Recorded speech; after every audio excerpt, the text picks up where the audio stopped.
try to know what you want to do before you make your next step, but that's not always going to be the case. Whatever step you take, for whatever reason, give it 100%. If you do it for the wrong reasons, that's okay. Learn everything about it that you can. Don't shortchange yourself and just kind of slide through the next step.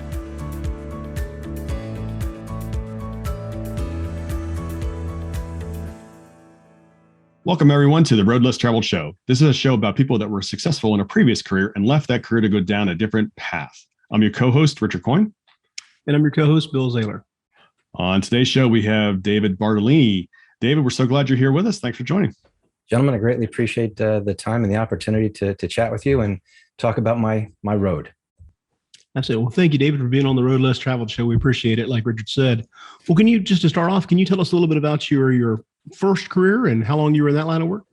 Certainly. My first career was education. I felt like I was in school throughout every aspect of trying to figure out what I wanted to be when I grew up. And that ended up being following in my father's footsteps and going to law school after I graduated from college.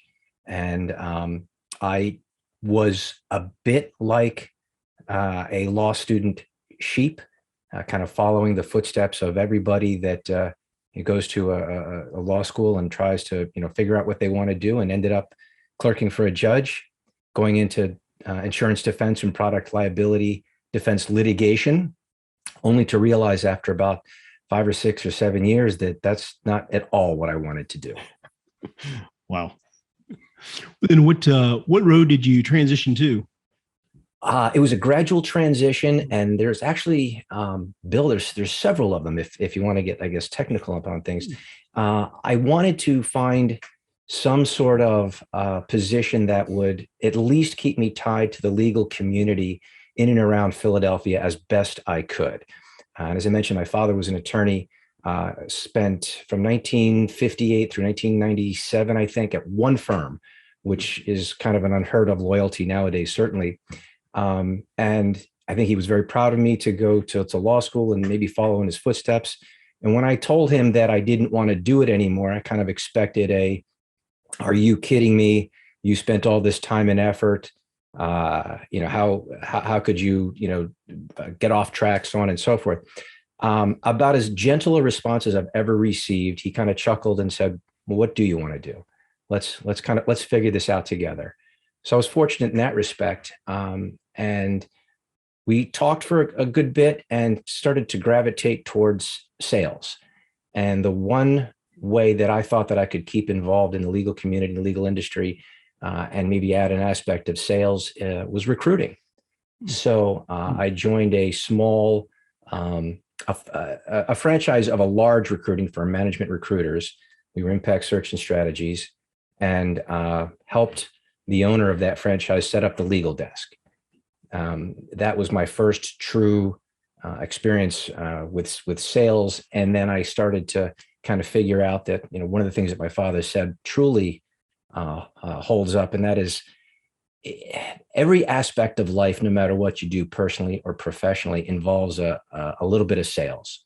Whether you're trying to convince, so-and-so you want this for dinner, you're trying to convince your kids to go to bed at a certain time, there's an aspect of sales. And I was fortunate. I merged a couple of law firms together. I was able to place, lawyers, paralegals. It was a good, I think I was there for 5 or 6 years as well.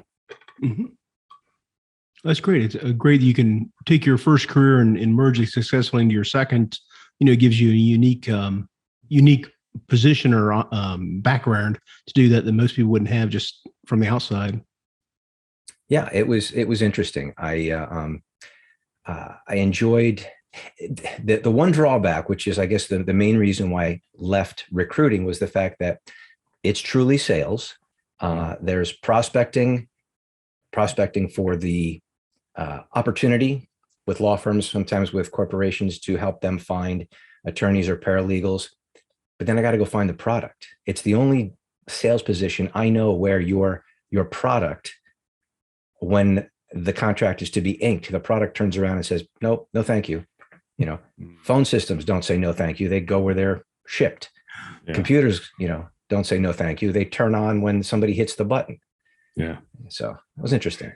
Well, it's interesting, the sales comment. And, it reminds me, for many of us have read Rich Dad Poor Dad, but, Kiyosaki talks in that book about how he had gone to Singapore and was being interviewed by a journalist, and she wanted to be an author.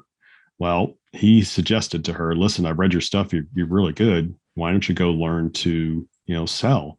Learn, take a job and help in the marketing department, help get the sales things going. She was so offended. It was ridiculous. Why would I ever stoop to being a salesperson? And again, you're absolutely right. Every aspect of life involves some kind of persuasion of somebody else to do something, and that's sales. Certainly. Yeah. It's then, diving deeper into sales, there are, how do you sell? Are you the consultative salesperson? Are you the overbearing salesperson? And my career started to take me towards IT very quickly.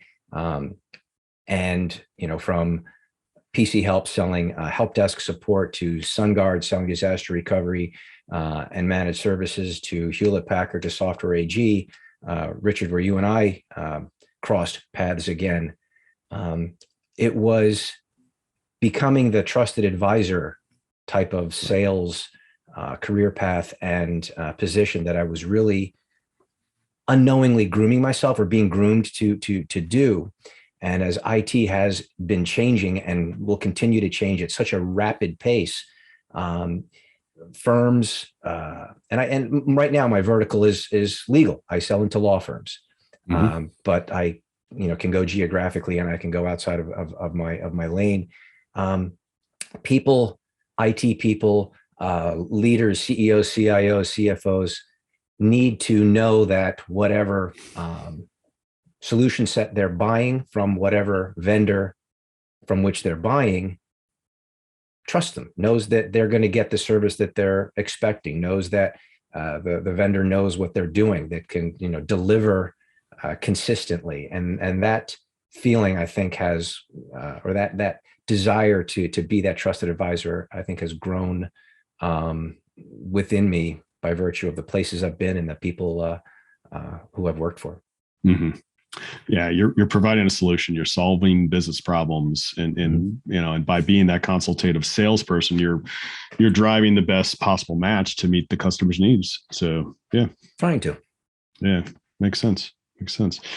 So David, as you think back to your earlier days as an attorney, and then maybe even perhaps as a recruiter for attorneys, can you share a funny story, something that happened to you along the way that really caused you to scratch your head? Absolutely. It's while I was practicing law, I saw the inside of a courtroom maybe 3 times, twice as a box carrier, once as, I think, second chair. And then there was a very small case that was handed to me because nobody wanted it, a lemon law case for General Motors. We were defending General Motors at the time, a large client of the firm where I was. And this particular individual had trouble months and months and months with their car, same problem over and over and over again, sued the service station and I think the dealership and General Motors. Lemon law, they want a new car. They want to be reimbursed for their claim of General Motors having sold them a lemon. And I got the case, and I read through what little bit of information I had, did a little bit of discovery, and prepared all of my questions for the service station, through the dealership, for the plaintiff. And I was going to go third. I was going to present third in the defense after the plaintiff put on his case. The dealership, and then the service station, and then General Motors was going to present their defense. After the first 2 defense attorneys for the other parties went and asked a few questions, by virtue of the information that they elicited from their witnesses and the like, and the stuff that it was very evident, and it was going to be ruled against the plaintiff. This guy just didn't keep his car in good shape at all whatsoever, and was trying to get a new car, to the point where both attorneys for the dealership and for the service station. I'm sitting in the middle, put their hands on my arm when it came time for, a counselor would, General Motors like to present their defense. They put their hands on my forearms to keep them to the table, whispered, just sit there, say no. We're going to win this. Defense rests. I looked. My first friggin' time in a courtroom. Are you kidding me? I shook off the arms. No. General Motors would like to proceed. All I did was for 15 minutes rehash exactly what was already brought to light.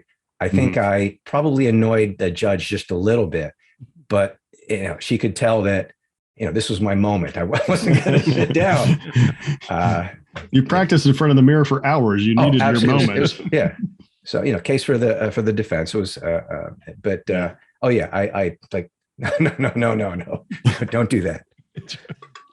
That's funny. Yeah. But to answer your question, though, that would make me scratch my head. That was it. Yeah. Everything else after that was, I did very little work for product work for General Motors. It was mostly insurance defense for a number of captured in insurance companies that we had.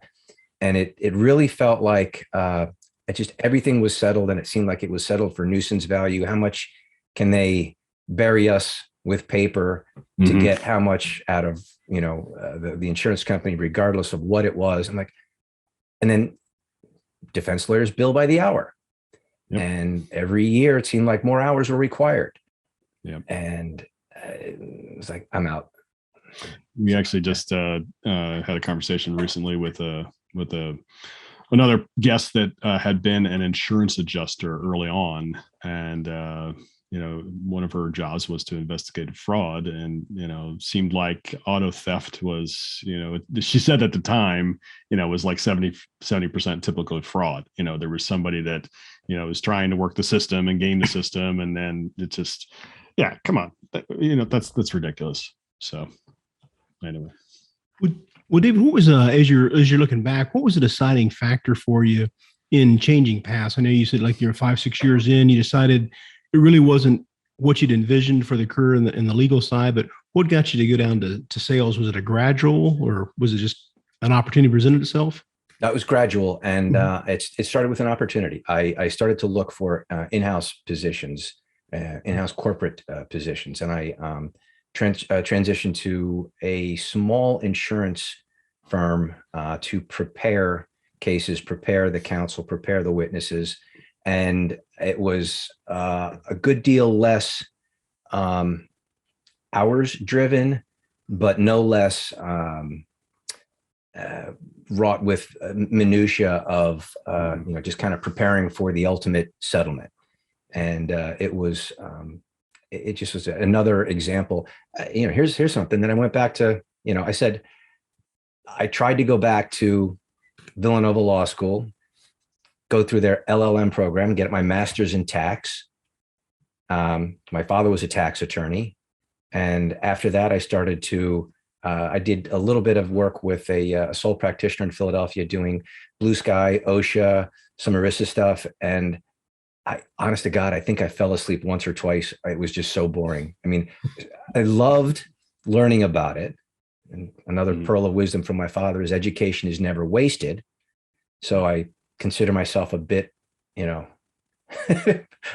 educationally enriched, financially poor, at the time. But I was like, that was the last straw, and I was like, I'm out. Yeah.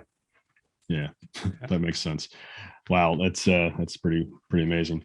So David, as you as you looked at, again, obviously the gradual transition over into sales and opportunity driven, and now you're in the IT world selling. Were there initially some obstacles you had to overcome along the way?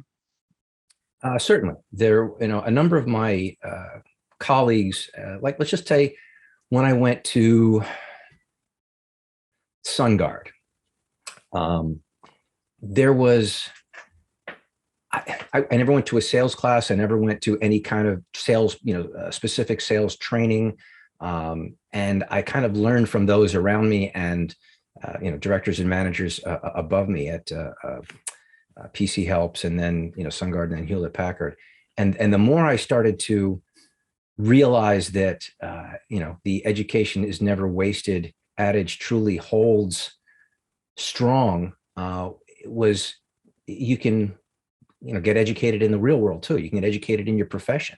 So I really started to, from between PC Helps and SunGard into Hewlett Packard, I really kind of gravitated towards reading anything I could, signing up for any kind of sales, class that lent itself to IT selling or general selling, consultative selling, and I felt like I was a little bit behind from people who had been in those positions from right out of college, who probably, at a sales kickoff here, a sales kickoff there, or a company signs on with a sales training team, and then for 2 or 3 weeks sends all of the sales reps through training. I didn't have that. And so I felt that I had to work a little bit harder to, learn on my own. And I'll tell you, some of the times I would find that, having to do it on my own, spending my own time doing it, I think I embraced it a little more true to heart than people who en masse go to a sales training class and just kind of sit there because they were told to. Gotcha. So I try to look back on that and continue to believe that every, life is always teaching you a lesson. Your job is always teaching you a lesson. What can you learn from it? Yeah, absolutely. Well, David, as you transition from working for a firm to doing your more entrepreneurial legal aspect, and then into IT sales, on this IT sales side of it, can you think back to like what one of your first victories were that you thought, this is definitely, I've made the right choice, something I'm good at, I enjoy doing? And Sure. When I think the true IT sales position, as everybody kind of thinks about it, was when I joined SunGard. Managed services, disaster recovery, hosted, co-location, all of the stuff that you kind of think of when initially your managed service, you think of IT. All of your servers sit someplace else, but they're still your own hard servers. If there's a disaster at your facility, you can go to a SunGard facility and spin up your computers in their facility. And at the time, I was hired as an account manager, for lack of a better expression, a farmer. So I was given an account deck and tried to, make sure that they, renewed. So I was doing a lot of renewals and then upselling. And my big win there was when I became, I think it was my second year, or whatever. I made club, and I was like, this is something I could do. And club that year was Cabo in Mexico. I was like, I can do this. I like this. Yeah. So that was fun. And then I was recruited to go to SunGard, and then about 5 years at SunGard, I was recruited to go to Hewlett Packard. At that point in time, it was no longer me making decisions. I was kind of grabbed by the scruff of the neck and said, "Hey, we got something," and was kind of pulled along, sometimes from colleagues, sometimes by the company itself. And my last position kind of filters back to SunGard. My current position here at Thrive. I was contacted by a vice president at the time who I knew at SunGard, and he's now the chief revenue officer, and says, we're starting up a legal vertical. Why don't you come talk? That was nice. Oh yeah, absolutely. Nice. Okay. So David, in your IT roles, in your IT sales roles, is there a funny story that you can think of somewhere along the way? Preferably one that doesn't involve me, since we did work together. Yeah,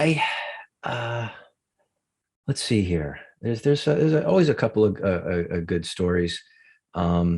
I can remember one that it's sort of funny, but I was at Hewlett Packard and working with a large pharmaceutical company that had just ended their relationship with a large hosted company. I won't drop any names in this regard. And they were moving their equipment from Connecticut down into Pennsylvania. And they had, I think, I'll use the term mainframe, but they had the Hewlett Packard version of the IBM mainframes. They called them the Superdomes. There's about a half a dozen of them. And they were going to be outsourced in terms of the managed services. Well, I was selling equipment at the time, and they were going to be outsourced to a offshore company. And the offshore company, trying to save a buck, was trying to convince this large pharmaceutical company to lift and shift, lift and ship. So pick up all the gear, turn it off, transport it physically to the new location, load all the disks back up, turn it on. Like, when I heard that, and I heard that the pharmaceutical company was considering this, I said, your mainframes, your Superdomes are 8 years old, 7 years old, maybe. How convinced are you that when you turn it off and then load everything back up and turn it back on, that all your data is going to be there? Well. So all the IT guys at the pharmaceutical company, had made the decision, or at least made the recommendation, didn't want to go back. So I called up the CEO. I said, I did a little bit of math. I said, if you're down a day, it costs you this. 2 days, it costs you that. You're down a week, it costs you the other. Mm-hmm. How convinced are you that nothing's going to happen? 2 days later, I get a phone call from the managed service, the outsourced managed service company, saying that they needed to purchase 6 new IBM Superdomes. I had a client one time back in the day when me. Oh, nice. Yeah. That was a good year. That was a good year. Absolutely. So I had a story where I had a customer who was running super old versions of software on very, very old equipment. And they wanted to move the old software that wasn't even under software maintenance to the new platform. And we're like, you can't do that. And they didn't see a problem. They were like, well, why not? I don't understand. It was a very peril fraught situation. And again, back to what you were saying, shipping computers and then expecting everything to come back up along the way. That sounds like a huge recipe for disaster. So, wow. Yeah, I'm glad it worked out for you, though. So nice. I too. I made club that year too. But the logistics alone of putting on a flatbed or a tractor trailer semi, 4, 5, 6, the towers are not even, they look like refrigerators. They're not. They're big, but they're in pieces. And what there's going to be no bad weather. There's going to be no accidents. Just that aspect of things alone would scare the heck out of me. But anyway. Yeah. Well, David, where are you today on your journey as you've continued your entrepreneurial path?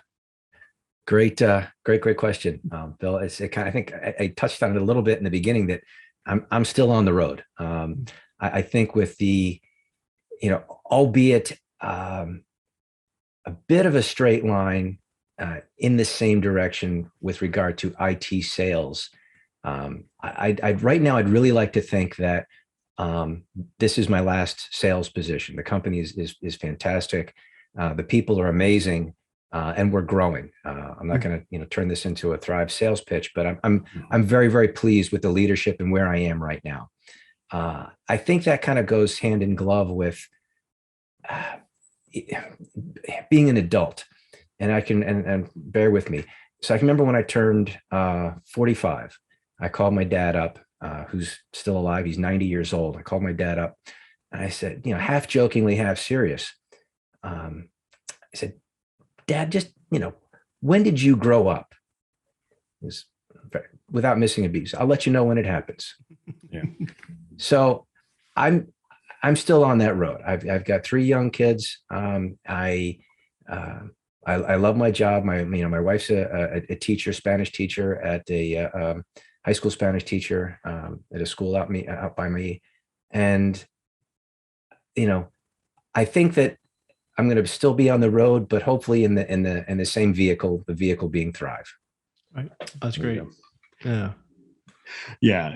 Again, I think that just the idea that you continually learn and challenge yourself along the way is what keeps you going. And, in everything I've ever done, in each career, each position, I've had new challenges and new opportunities and new experiences along the way, which is why I did it for so long. Now I do this, now I do, real estate, and we host the podcast here, but it's something where, again, every day is new, every day's learning something. And again, I love it. So, David, as you in where you are now in your world and that type of thing, is there anything you do to give back to perhaps other people, other organizations, something like that you could share? In any of the more recent positions, sales wise, that I've been in, I've always held myself out to be a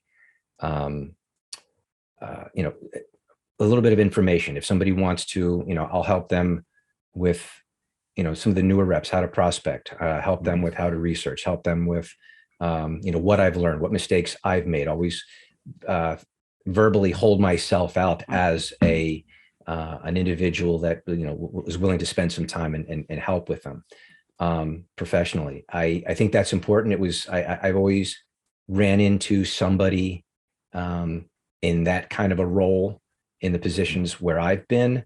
So I felt it very important to make sure that if I could help or pass along or help somebody learn something, that I would do just that. As far as the community, we're active in our community. I'm on a couple of boards. We're trying to be a productive and helpful family. So I hope that kind of answers your question. Yeah, absolutely. Absolutely. That's great. And again, similarly for Bill and I, we host 2 monthly meetings and we host the podcast here. And, the point there is to provide education and to help others. I mean, we have a charitable foundation, and that's another conversation. But the point is that, a lot of people were great to us and gracious with us as we were coming along in this real estate world that we're in. And, they were gracious with their time, questions and guidance and things like that. So that's why what we're trying to do to help others. So I think that's sort of offering the new guys some help in any way you can is fantastic. So yeah, great. Yeah. And well, David, is there something you've recently implemented in your business that's helped you achieve some of your goals? That's a good question as well. Yeah, I think so. I've recently started to do a good deal more research within the industry. In other words, being a lawyer and being able to say I'm a lawyer and having worked in a firm, having worked in the private sector, isn't enough. So I think that the research around the workflow, the business applications, what a firm is trying to accomplish or do, even in a corporate setting, it makes me a bit more of a valuable, trusted advisor, if you will, what I'm striving to be. So kind of going out of the way to really learn and really understand the more recent and I guess the more recent problems or more recent challenges that law firms and in-house counsels are facing is something that is helping me with the wins and with sales. So it's, I used to tell people that I understood and still understand that when I graduated law school, you didn't learn business at all. The majority of the individuals went from college to law school, like I did. We were groomed to be litigators. You're not groomed to be a businessman, businesswoman, business person. All of a sudden, you're in a firm setting, sometimes starting your own or with a group of individuals, and nobody's got an MBA, nobody's got an accounting background, nobody's got a business background. And, what do you do? What were we taught in law school? Don't commingle your funds with your client's funds. That was it. Mm-hmm. Things are different. People are, their law firms are hiring chief information officers, chief financial officers, chief marketing officers. They're hiring, people that are truly business minded. Problem is that a good portion of firms still have the final deciding factor in the hands of the shareholders, the managing partners. And I think that's got to change a little bit, but or at least evolve. And that's what I'm trying to do, is understand the business challenges, workflow, business applications, the goals from the partner perspective, from the managing shareholders perspective, rather than just IT. Mm-hmm. Yeah. Nice. Yeah. I mean, again, there's a whole gamut of functions that have to be there for any business, whether you're law, whether you're an engineer, whether you're whatever, there's aspects of it that involve HR, accounting, the billing side of things, the recruiting, hiring, certainly, HR policies, all that stuff is there in every business. And if, it's interesting, your point there, that if you, how's a person who's practiced in litigation going to be a good HR person? Well, as the firm grows, that you need to specialize and have that person that can do that. Correct. But as and don't get me wrong, the shareholders, the managing partners, these are all individuals with whom I'm speaking now that certainly can, make these business and HR and marketing decisions accurately, adroitly, correctly. But it's, why take the time? Right. They don't need to spend their valuable time doing that, or reviewing something, when they could have a security leader or an HR leader or an IT leader make those decisions. So they it's I'm not saying that they can't or shouldn't. Sure. I'm saying that it's really not the absolute best use of their time in terms of growing the firm and bringing in business. Yeah, makes sense. Highest and best use. Yeah. Yep. Jinx. So, David, what advice would you share with somebody who's considering making a path change?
Yep.